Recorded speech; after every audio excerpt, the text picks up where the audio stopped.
بسم الله الحمد لله والصلاة والسلام على رسول الله. إلهي baa mahadsan. waxaan aad u salaamahayaa dhammaan ka soo qaybgalayaasha xafladan qiimaha badan leh shirkan dhowrka maalmood soo socday oo maanta shirkiisa gabagabada marahaya. runtii waxaan aad iyo aad u boorinayaa qabanqaabiyaashii iyo barnaamijkan isku dubaridkiisa dadka ka soo shaqeeyay oo aan u aragno inuu wax aad iyo aad u qiimo badan yahay. intii maalmood uu soo socdayna waxbaan kala soconnay. haddana maanta farxad iyo fursad bay noo tahay inaan ka soo qayb galno. ilaahay mahadiis. marka waxaan u mahadcelinayaa intii ka soo qayb gashay iyo intii soo abaabushay aadaan ugu mahadcelinayaa. waxaan isleenahay fursadda ugu weyn waxaa ka heli doona bulshada annagu aanu ka midnahay horjoogayaalkooda. sidaad ogtihiinba rugta ganacsiga ama ganacsatadu arrimaha bulshada dadka ugu hal abuurka badan weeye, dadka ugu shaqo abuurka badan leh. oo markii la yidhaahdo shaqo abuur bulshada hadda Soomaaliya ku dhaqan waxa ay u shaqaysaa waxa weeye ganacsatada iyo meheradaha gaarka loo leeyahay. runtii dowladda inta u shaqaysa in ka 10 jibaar ku dhow ayaa u shaqaysa. fursad kasta oo soo siyaadaana waxay fursad u tahay bulshada waxbaratay iyo midda kale aan waxba baran oo qayb walba meesha ku habboon ay muxuu ahaadee shaqo uga heli karto. waxaan leenahay marka shaqo abuurka waxaan aad u dhiirigelinaynaa in shaqo abuur la helo si bulshadu ay uga baxdo waxyaabaha faqriga iyo muxuu ahaadee iyo waxyaabaha baagamuudada inay uga baxdo.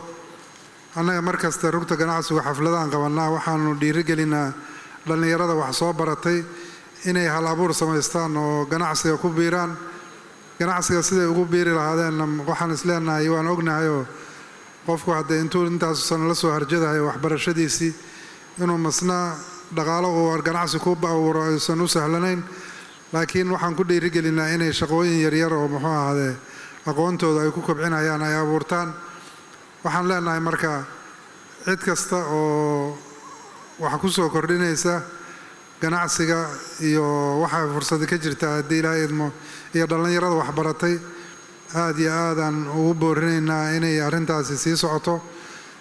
waxaan isleenahay marka shaqada hadda shaqo abuurka arrimaha hadda oo teknolojiyada cusub oo hadda muxuu ahaadee dhallinyaradu ay barteen oo shaqo abuurka keeni kara in lagu dhiirigeliyo. sidaad ogtihiinba ganacsatadu waxyaabaha elektarooniga ayagaa keena.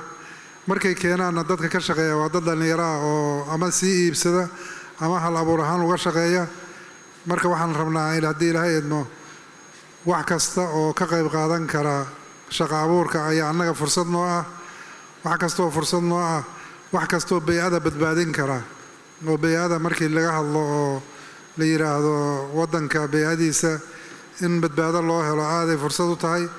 hadda ganacsata bilowday inay dhirtii la jarahayay ka hortagaan oo hadda waxyaabihii la shidanayay waxaa loo bedelay in gaas la keeno.